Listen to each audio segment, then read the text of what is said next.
The movie opens in 1969, during the Vietnam War, where a group of Special Forces soldiers is assigned to seize a town. In the following scene, a soldier named Luke Devereaux comes across the mutilated bodies of fellow soldiers and civilians, all of whom had their ears severed. This gruesome act was carried out by his comrade, Andrew Scott. Scott is seen walking around with human ears strung around his neck. When Devereaux confronts him, he urges Scott to stop, reminding him the war has ended. However, Scott reacts violently, shooting a young boy on the spot and insisting Devereaux do the same to a girl nearby. When Devereaux refuses, Scott attempts to kill the girl himself. In the chaos, Devereaux rescues the girl and flees, but Scott shoots him from behind and then kills the girl with a grenade. The two soldiers eventually shoot each other and die simultaneously. The next morning, a military officer collects the corpses and places them in a freezer. The narrative then jumps to the year 1992 in the United States, where terrorists have taken control of a building, killing many civilians and police officers. The government halts police intervention and instead deploys a team of universal soldiers, resurrected, enhanced soldiers with erased memories, among whom are Devereaux and Scott, now operating under new identities. These super soldiers, who appear nearly robotic, arrive at the scene and approach through the water. Once inside, they eliminate most of the terrorists and reach their leader. Despite heavy gunfire, one of the soldiers is unharmed and rises to kill the terrorist leader, showing near invincibility. Devereaux and Scott eliminate the remaining terrorists. As they encounter the hostages, Devereaux begins experiencing flashbacks of Vietnam, especially memories involving Scott. Meanwhile, TV reporter Veronica arrives late at the crime scene and is fired by her boss. Suspicious of Colonel Perry, who oversees the Universal Soldier program, Veronica decides to investigate. At the command center, it's revealed the soldiers have accelerated healing and superhuman strength, though their bodies can overheat, requiring a special liquid to regulate them. Scientists also try to understand why Devereaux and Scott were cryogenically preserved. When questioned, Devereaux claims he remembers the Vietnam War, which Scott overhears, hinting that he too is regaining his memories. Veronica, continuing her investigation, sneaks into the military base. She discovers an injured soldier in a crate who suddenly awakens as she photographs him, triggering an alarm. She flees and hides in her car, but Perry's soldiers capture her and her cameraman. Perry instructs them to seize the camera but let them go. However, Scott defies the order and kills the cameraman.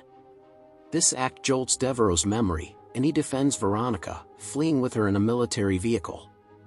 When Perry commands Devereaux to halt, his voice activates Devereaux's soldier programming, but Veronica removes his earpiece, allowing him to think freely.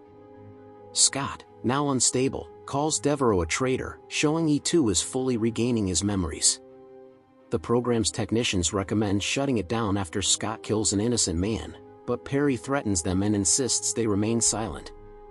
Perry then orders that Devereaux and Veronica be captured to prevent them from exposing the truth. Out of fuel and unable to contact anyone, Devereaux pushes the car to a gas station, but there's no fuel. They decide to rent a room for the night. Scott, anticipating their moves, cuts off the phone lines. Watching TV in the room, Veronica is shocked to see she's being framed for the cameraman's murder. Devereaux begins to overheat, prompting Veronica to place him in an ice-filled bathtub to stabilize his temperature. Soon after, the Special Forces arrive and open fire. Devereaux shields Veronica and escapes by smashing through the walls, astonishing other hotel guests. To avoid capture, he and Veronica hide under a couple's blanket and steal their car keys to flee. The soldiers fire at them, but they manage to escape. The next day, at a gas station, Veronica helps Devereaux remove a tracking device embedded in his leg. Devereaux tricks the military by leaving the tracker in a container of fuel, causing a massive explosion when they attack. While the technicians rush to rescue their wounded soldiers, Devereaux and Veronica hide in a car trunk and escape.